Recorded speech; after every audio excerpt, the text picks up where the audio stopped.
शासन आदेशों की प्रतीकात्मक होलिका दहन, सहकारी समिति कर्मचारी संघ का विरोध तेज। छत्तीसगढ़ सहकारी समिति कर्मचारी संघ ने शासन के आदेशों के विरोध में आज प्रतीकात्मक होलिका दहन किया। संघ अपनी 4 सूत्रीय मांगों को लेकर लगातार हड़ताल पर है।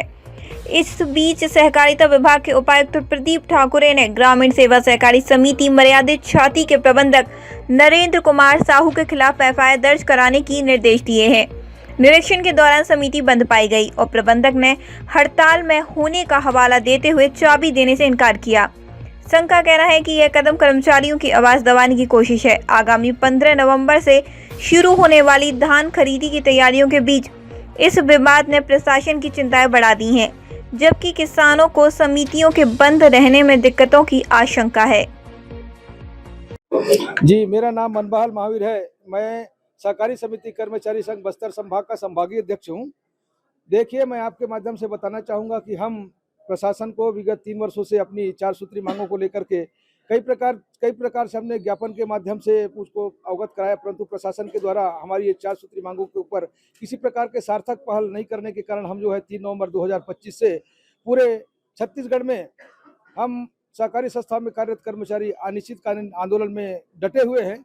और इसी संदर्भ में हम जिला दंतेवाड़ा, बीजापुर, जगदलपुर, कोंडागांव, नारायणपुर, कांकेर ऐसे पूरे बस्तर संभाग के 7 जिला के कर्मचारी आज पुरानी कृषि उपज मंडी जगदलपुर में हम डटे हुए हैं। क्या मांगे हैं? जी, इसमें हमें प्रमुख मांग जो है वो है धान खरीदी में सुखद प्रदाय करे। हम देखिए, आपको बताऊं कि हम कृषकों का धान 17% नमी में उपार्जित करते हैं। जो धान 5-6 महीना हमारे उपार्जन केंद्रों में रखी रहती है और शासन कहती है कि आप जितने धान वजन में आपने संग्रहण किया उतना ही धान का परिधान कीजिए, अन्यथा आपके ऊपर जो कानूनी कार्रवाई की जाएगी या तो फिर जो सुखद आएगी उससे आपसे वसूल की जाती है, और करते भी हैं।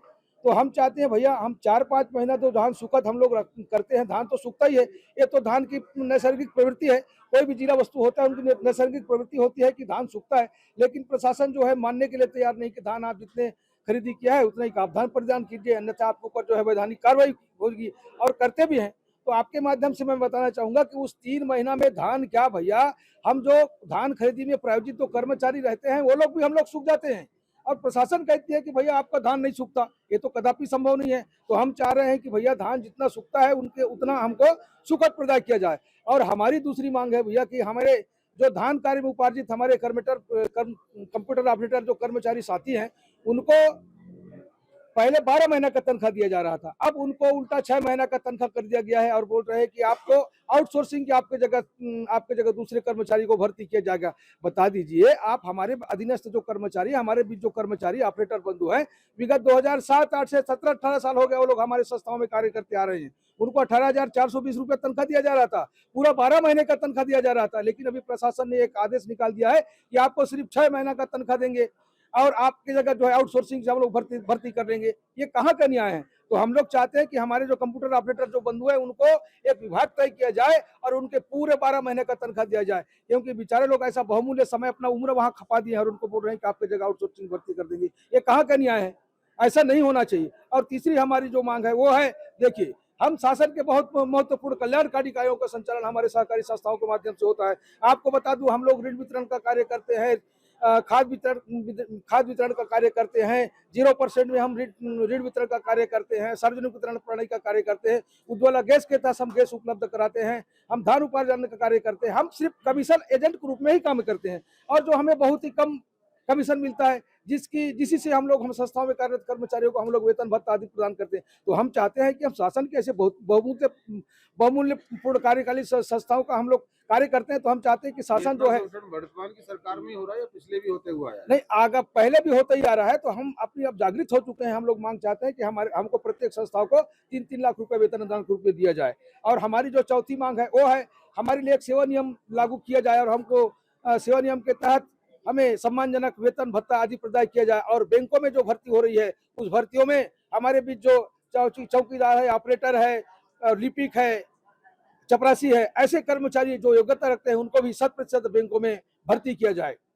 देखिए आप, जी, आपको बता दूं कि विगत वर्ष भी हमने हड़ताल किया था। जब हड़ताल किया था तो प्रशासन ने कहा था कि 28 फरवरी के बाद पूरे धान आपको उठाव कर दिया जाएगा, परंतु प्रशासन के द्वारा किसी प्रकार का हमारे धान को उठाव नहीं किया गया और 28 फरवरी के बाद जो धान शेष रहेगी उसमें हमको सुखद प्रदाय करेंगे बोल के, लेकिन अभी तक हमें सुखद प्रदाय नहीं किया गया। और हम अपनी 4 सूत्री जायज मांगों को लेकर शांतिपूर्ण ढंग से हमने आंदोलन किया है और आंदोलन किया है। उसको दबाने के लिए उप पंजीयक धमतरी के द्वारा एक आदेश जारी किया गया है कि हमारे जो प्रांतीय अध्यक्ष महोदय हैं उनको जेल में उनके लिए एफआईआर दर्ज किया जाए। तो हम पूरे छत्तीसगढ़ के जो कर्मचारी जो हैं ऐसे दमनकारी आदेशों का आज जो है हम लोग होली दहन करेंगे। उत्तम सेठिया, सहकारी समिति कर्मचारी संघ जिला बस्तर के अध्यक्ष।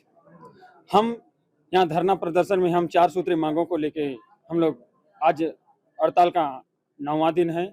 हमारी पहली मांग जो है धान खरीदी में संपूर्ण सुकल, दूसरी मांग जो है हमारी सेवा नियम में संशोधन करते हुए हमारे कर्मचारियों को 100% लिया जाए। हमारी तीसरी जो मांग है मध्य प्रदेश की शासन की भांति हमें भी प्रबंधक की अनुदान 3-3 लाख रुपए प्रति समिति को दिया जाए। और हमारी चौथी मांग है जो हमारे ऑपरेटर बंधु जो आउटसोर्सिंग में के लिए और उन्हें 6 महीना का वेतन किया गया है, उन्हें एक विभागित तय करते हुए उन्हें साल भर का वेतन भत्ता दिया जाए। ऐसी स्थिति में क्या लग रहा है कि आने वाले टाइम में इस पे भर्ती में फर्क पड़ेगा?